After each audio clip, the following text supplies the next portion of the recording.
Indiana businesses leading the way in cutting-edge health technologies, from Eli Lilly's powerful new supercomputer designed to develop drugs at a faster pace, to cyclotrons at SpectronRx, radioactive atoms inside these massive machines changing the way cancer patients are treated. We look at how high-tech innovation in Indiana is changing the future of healthcare. Catch me! Touchdown Bears! Plus, the latest developments on the Chicago Bears' potential move to Northwest Indiana and why the ball may now be in the hands of Illinois lawmakers. Across the state, we give more than shoes. We give safety, belonging, and opportunity. And making sure the shoe fits for athletes from all backgrounds. Inside Indiana Business is next. From Indiana's business news leader, this is IBJ Media's Inside Indiana Business with Gerry Dick, presented by Elevate Ventures, Indiana University, and the Indiana Association of Realtors. Hello and welcome to Inside Indiana Business. I'm Kylie Veleta in for Gerry Dick this week. We have two major high-tech health innovation stories unfolding in Indiana this week. First, Indianapolis-based drug manufacturing giant Eli Lilly marking a major milestone by unveiling the LillyPod, the most powerful supercomputer in the pharmaceutical industry. Lilly teamed up with artificial intelligence chipmaker Nvidia for the project. LillyPod is located at the company's corporate campus in Indianapolis and is housed in a room about the size of a football field. The company tells us LillyPod will accelerate manufacturing and help the company discover and develop drugs at a faster pace. What we do on that supercomputer is we build AI models. So that means really AI that understands chemistry, physics, and biology to a very minute detail, and that can then help us to find molecules that, for example, bind to a target, a disease target, and that then in the long run will lead to better medicines. And that's what we do with LillyPod, the new supercomputer. We really path a way that nobody has gone before in our industry globally. And to that end, Indianapolis and Indiana is not only a role model for the US, but for the whole world. Lilly tells us it plans to use LillyPod for multiple purposes across the company. IBJ's Daniel Bradley has more on the computer's power and purpose on IBJ's website. The second big Indiana high-tech health innovation gaining traction this week involves SpectronRx. Here at Inside Indiana Business, we've long covered this company and the state's journey to become a powerhouse in radiopharmaceuticals. These new cancer-killing drugs are incredibly powerful for one reason. They're radioactive, and the machines that make them radioactive, called cyclotrons, are arriving faster in Indiana than anybody predicted.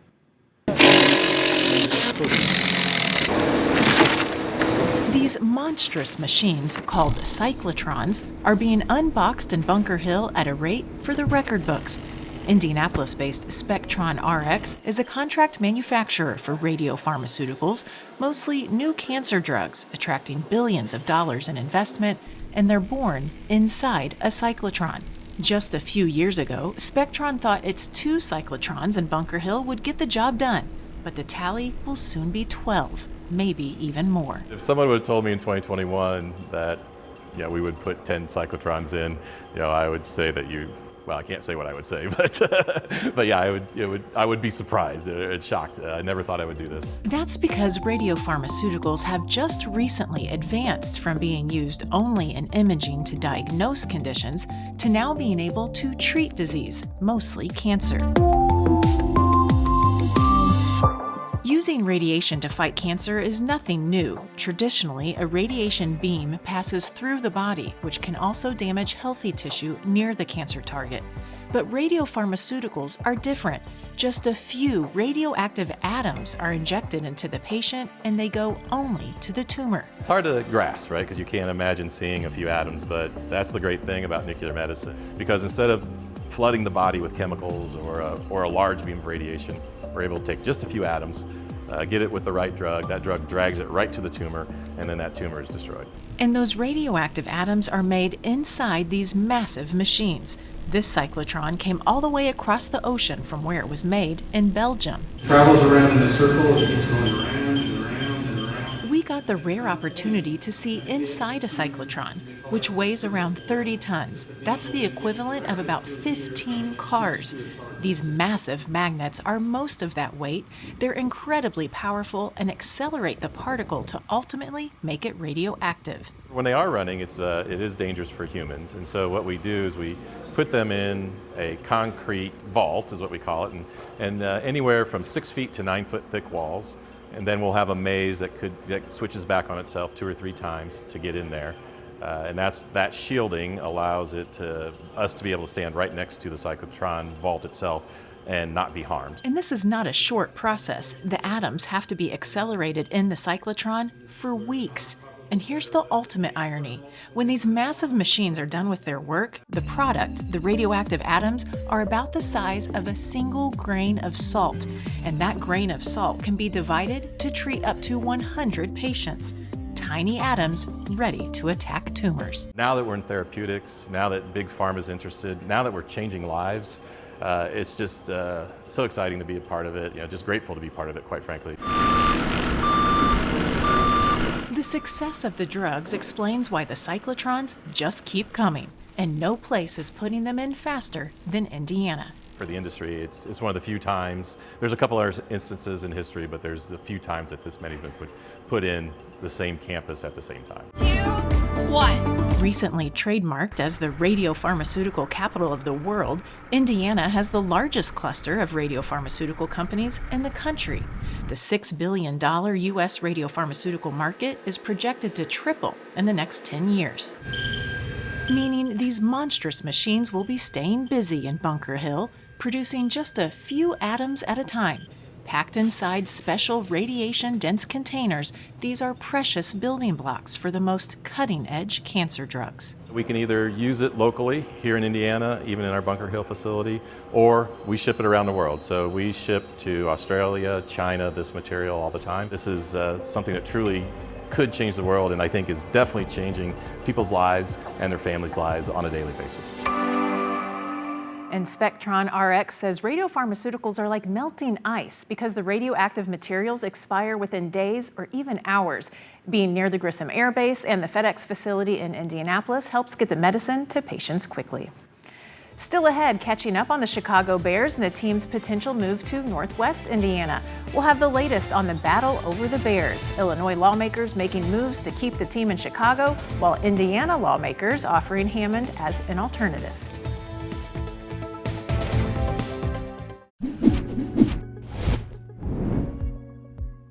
Whether you're buying or selling a home, the stakes are high. Realtors are market experts who do business by a higher code of ethics, and we're invested in Indiana because we're also your neighbors. Now here's the latest statewide real estate report. In 2025, the number of homes for sale across Indiana hit a 6-year high, with new listings jumping nearly 10% in the last 2 years. Homes also stayed on the market about 4 days longer than 2024, 2 weeks longer than back in 2021. Buyers have more options and more time to find the right home heading into 2026. But patience is paying off for home sellers as Indiana property values continue to climb. Indiana is still one of the most affordable states for home ownership. The mortgage payment on a typical recent home purchase equals about 34% of our median monthly household income.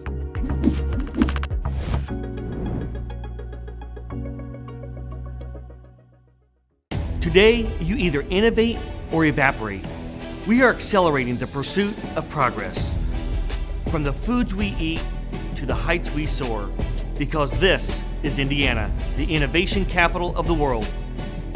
We rally visionaries across industries, investing connections as much as capital, and fuel our founders from dorm room to boardroom. Fuel your innovation with Elevate Ventures. Legislation to build a stadium in Northwest Indiana for the Chicago Bears is getting closer to being in the hands of Indiana Governor Mike Braun. The Indiana Senate is expected to give the green light to a bill that would allow up to $1 billion in public money to go toward building a new stadium near Wolf Lake in Hammond. All signs point to Governor Braun approving the bill.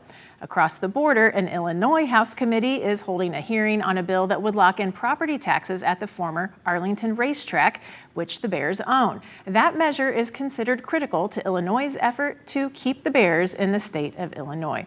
IBJ Media has been closely monitoring the Bears story from the get-go.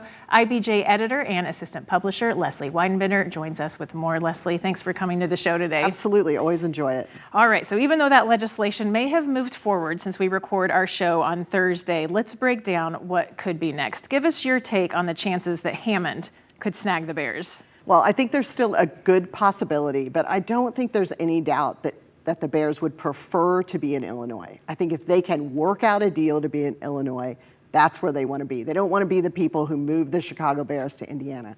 Having said that, there are a lot of politics at play still in Illinois. You have lawmakers from Chicago who are frustrated that the team might go into suburban Chicago. And so it could be that Indiana, which is moving together with one voice, comes out as the winner in this. So interesting. The Illinois legislature appears to be more aggressive in their efforts to keep the Bears. What are your thoughts on that, plus a potential new stadium in Arlington Heights? So they're definitely more aggressive than they were in December or last year when the Bears felt like the Illinois legislature wasn't moving at all, wasn't listening. That's why they expanded their search to include Illinois. That has really got the Illinois lawmakers moving, and they are considering a number of bills that would do a lot of the things that they want. But it is still, as I said, a tough road. The people in Chicago still want to either build a new stadium in Chicago or do additional renovations that might keep either the Bears there or at least keep that stadium alive for something else. And so the politics there are tough. Yeah, and it seems like changing by the day, too. No doubt about it. And very much in contrast to Indiana, where even though there were a number of communities in Lake County that want the stadium, they are all truly speaking with one voice. Interesting. Okay, we only have about 30 seconds left, but another hot topic at the State House, a potential new casino in the Fort Wayne area. How do you see that playing out? Well, the legislation as of this taping hasn't quite worked itself out, but it looks like there's going to be an opportunity for a brand new casino there, not a move of a casino, and that would open up bidding to all companies to make an investment there. All right, Leslie Weidenbender, thank you so much for being here today and giving us some of your thoughts. Absolutely, thanks for having me. No matter what happens with the Bears' potential move to Indiana, the state will soon be home to a new professional minor league football team. The Continental Football League is a new startup league, and it shares the same name as the Continental Football League of the 1960s. The Continental Football League, a developmental outdoor organization, has added the Indianapolis Capitals franchise to its roster. They'll start playing this summer. This is a bit of a throwback to the late 60s when the Indianapolis Caps played in the Continental Football League, winning the championship in 1969. Still ahead, see what this year's Indy 500 ticket looks like. Plus, today we give away our first real new shoe day. What do you think? if the shoe fits, wear it. But what if it doesn't? The story of an Indiana nonprofit making sure all Hoosier athletes are outfitted with the proper footwear. Serving Indiana means being ready for growing energy demands. At Duke Energy, we're adding more power to the grid and working on hundreds of local projects to make your energy more reliable. We've strengthened nearly 20,000 poles, updated more than 270 substations, and prevented hundreds of thousands of outage hours with self-healing grid technology, so your power can come back on faster than ever. That's the smarter energy future Indiana deserves. The challenges are real. Type 2 diabetes rising faster among need help. Alzheimer's cases rising as population. Solutions. They said it'll never happen. It's too hard. Nothing will change. Can't compete. You'll never solve it. And we said, watch us.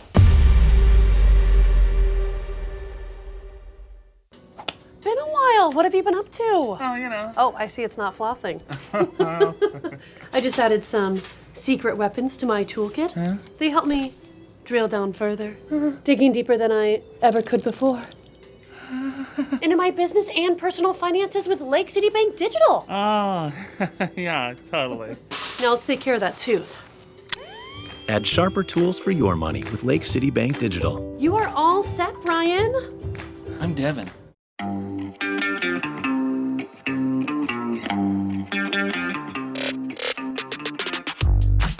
Hello and welcome to Inside Indiana Business. I'm Gerry Dick, coming to you this week from Northwest Indiana, Jeffersonville, Muncie, South Bend, in downtown Evansville, Terre Haute, Fort Wayne, Richmond, from one of the state's key entrepreneurial and innovation hubs, 16 Tech. Inside Indiana Business, Indiana's business news leader. Time to take a look at business news making the headlines around Indiana. TaylorMade Golf Company is planning a nearly $60 million expansion of its warehouse and distribution operations in Evansville. The new space will allow the company to move its current operations under one roof to support increased demand for its products. The company also plans to add 50 new jobs by the end of 2031. The AirTouch F30i full face mask features a comfy soft fabric cushion. Health technology company ResMed plans to open a distribution center in Greenwood.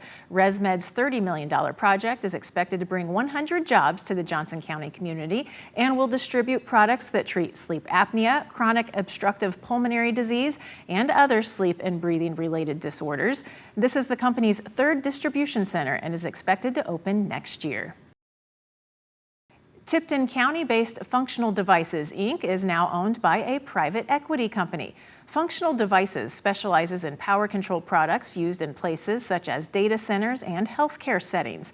CEO Mark Fernandez said the acquisition is a natural fit, and the company tells us it's looking to add more employees in the future. Indiana University says its new nonprofit will open the door for expanded and enhanced partnerships with industry, startups, and government agencies.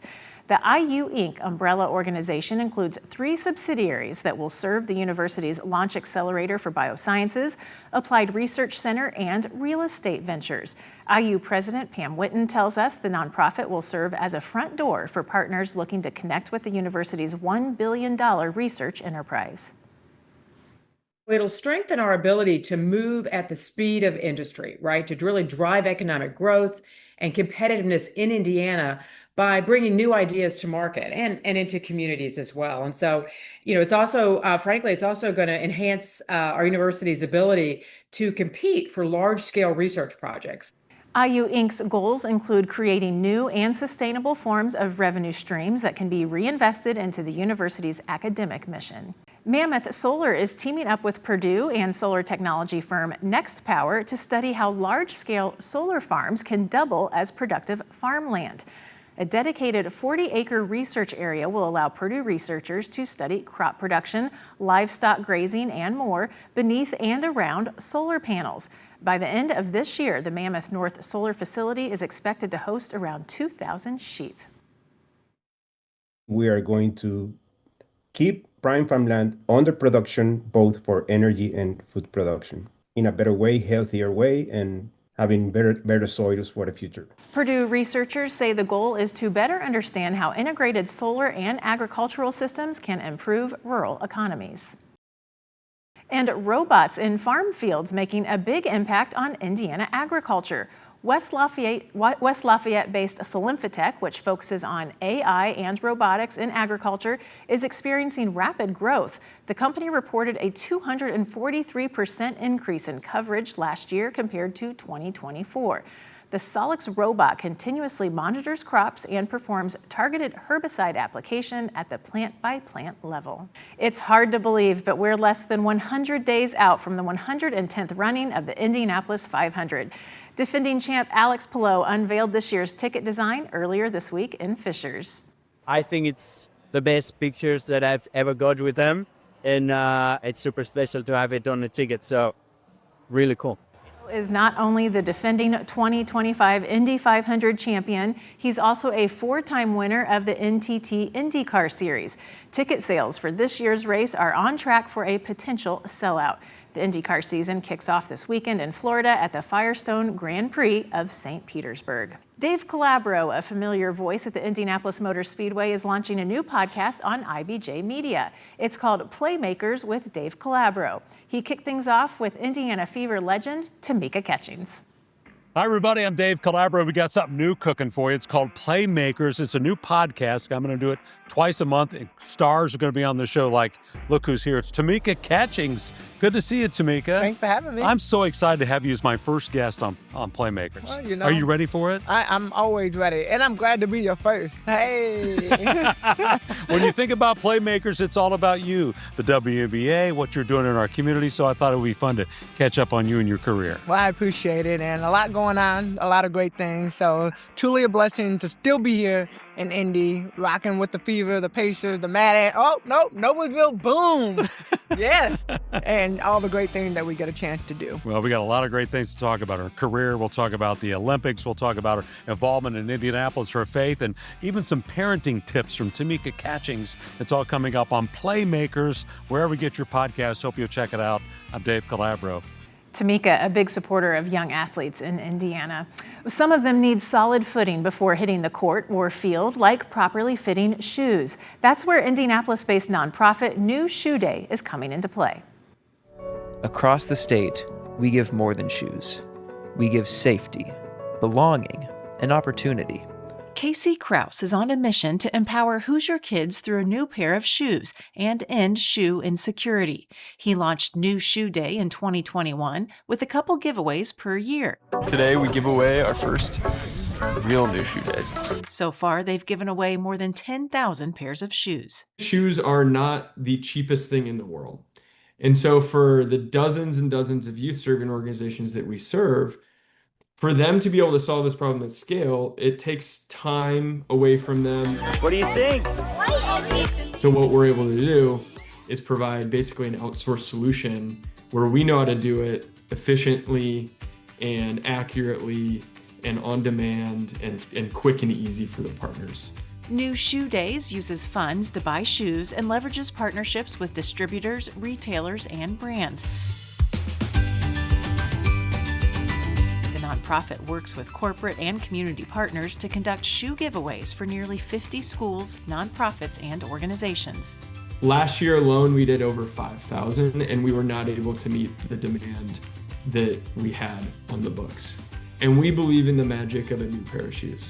I don't often have to explain that because it's pretty ubiquitous across life. Whether you're a kid or whether you're an adult, getting a new pair of shoes it's magical. And for kids especially, they deserve the confidence, they deserve that fresh feeling, the dignity and empowerment that a new pair of shoes can give them. And we want to be that solution.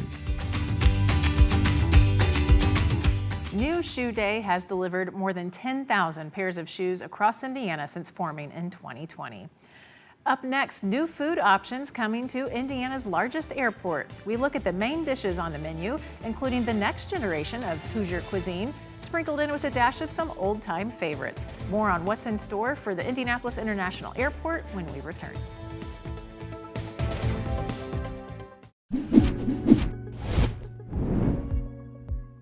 Whether you're buying or selling a home, the stakes are high. Realtors are market experts who do business by a higher code of ethics, and we're invested in Indiana because we're also your neighbors. Now here's the latest statewide real estate report. In 2025, the number of homes for sale across Indiana hit a 6-year high, with new listings jumping nearly 10% in the last 2 years. Homes also stayed on the market about 4 days longer than 2024, 2 weeks longer than back in 2021. Buyers have more options and more time to find the right home heading into 2026. But patience is paying off for home sellers as Indiana property values continue to climb. Indiana is still one of the most affordable states for home ownership. The mortgage payment on a typical recent home purchase equals about 34% of our median monthly household income.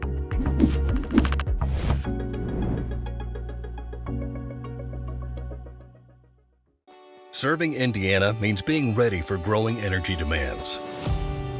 At Duke Energy, we're adding more power to the grid and working on hundreds of local projects to make your energy more reliable. We've strengthened nearly 20,000 poles, updated more than 270 substations, and prevented hundreds of thousands of outage hours with self-healing grid technology, so your power can come back on faster than ever.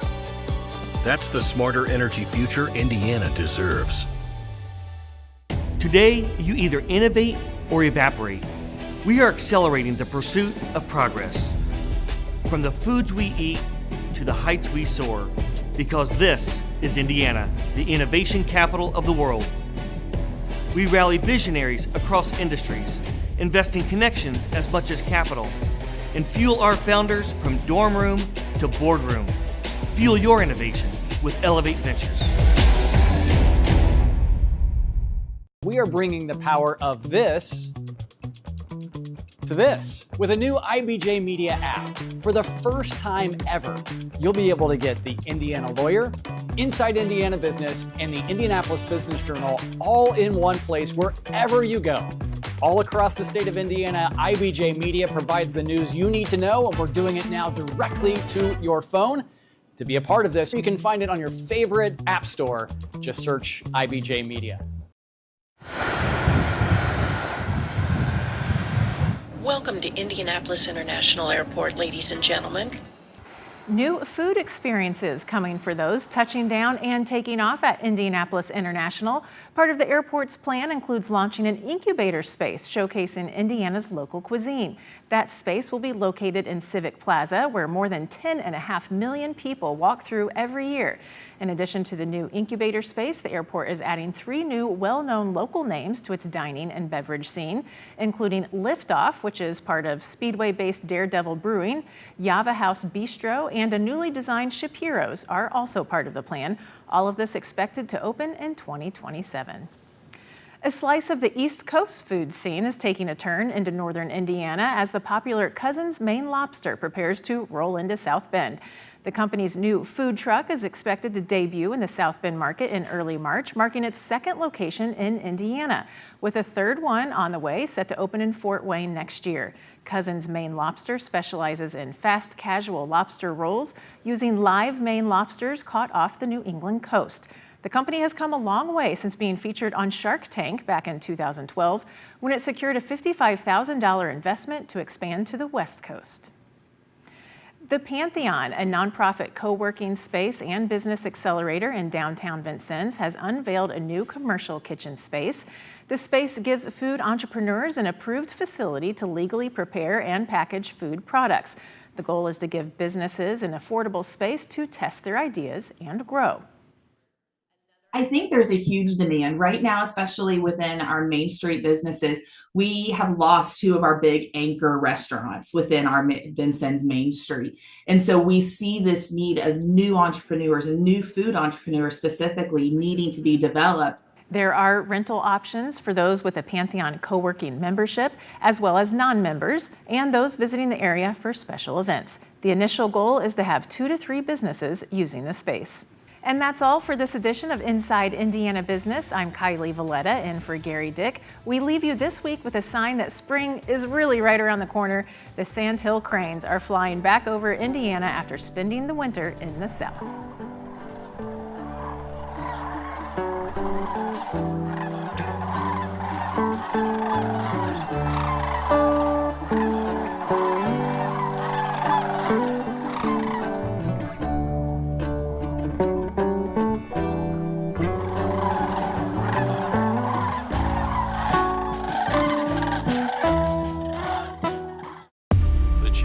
Type 2 diabetes rising faster among Alzheimer's cases rising as population solutions. They said it'll never happen. It's too hard. Nothing will change. Can't compete. You'll never solve it. And we said, watch us.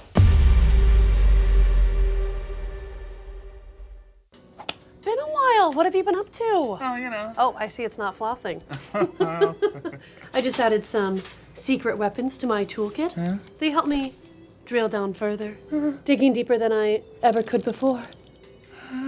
Into my business and personal finances with Lake City Bank Digital. Oh, yeah, totally. Now let's take care of that tooth. Add sharper tools for your money with Lake City Bank Digital. You are all set, Brian. I'm Devin.